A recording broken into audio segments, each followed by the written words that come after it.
Hello అండి, welcome back to my channel Swarna's makeovers. ముందుగా ఒకసారి ఈ దోశల్ని చూడండి. ఎంతో క్రిస్పీగా, కలర్ఫుల్గా, చూడగానే తినేయాలనే టెంప్టింగ్గా ఉన్నాయి. ఈ రెసిపీలోకి వెళ్ళే ముందు మొదటిగా ఎవరైనా మన ఛానల్ని చూస్తూ ఉంటే సబ్స్క్రైబ్ చేసుకోండి. మీ అందరికీ నచ్చే ఇన్స్టెంట్ దోశ రెసిపీని చూసేద్దాం. ఈ దోశ కోసం ముందుగా ఒక గిన్నెను తీసుకొని 1 కప్పు వరకు గోధుమ పిండిని అందులో వేసుకోవాలి. 1 కప్పు గోధుమ పిండికి 1 స్పూన్ వరకు జీలకర్రను, 1 స్పూన్ వరకు చిల్లీ ఫ్లేక్స్ను, 1 స్పూన్ వరకు సన్నగా తరిగిన వెల్లుల్లిపాయను, సన్నగా తరిగిన కొత్తిమీరను, రుచికి సరిపడా సాల్టును, అలాగే కరిగించిన నెయ్యిని 2 స్పూన్ల వరకు వేసుకోవాలి. ఇలా అన్నిటినీ వేసుకున్న తర్వాత కప్పున్నర వరకు వాటర్ని వేసుకొని కలుపుకోవాలి. ఈ దోశల్ని గోధుమ పిండితో చేసామంటే ఎవరు కూడా నమ్మరు.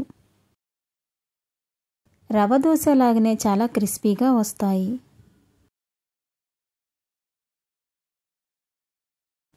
బ్యాటర్ని అంతటిని ఉండలేమీ లేకుండా చక్కగా కలుపుకోవాలి. ఇలా కలుపుకున్న పిండిలోకి మరొక కప్పు వరకు వాటర్ని తీసుకొని ఒక్కసారిగా అన్నీ వేయకుండా సగం వరకు వేసి కలుపుకోవాలి. వేసిన వాటర్ అంతా పిండిలో కలిసిపోయిన తర్వాత మిగిలిన వాటర్ని కూడా వేసుకొని బాగా కలుపుకోవాలి.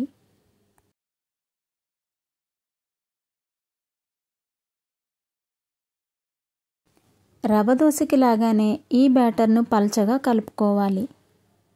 1 కప్పు గోధుమ పిండికి 2.5 కప్పుల వరకు వాటర్ని వేసుకున్నాను.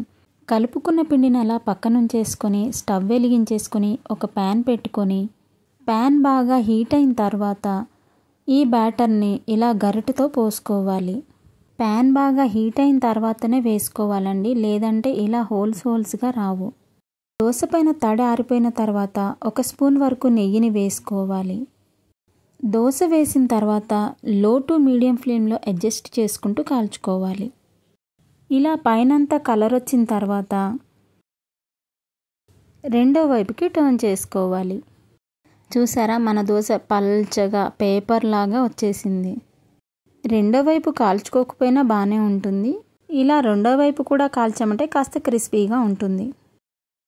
అలానే మరొక దోశను కూడా వేసుకోవాలి.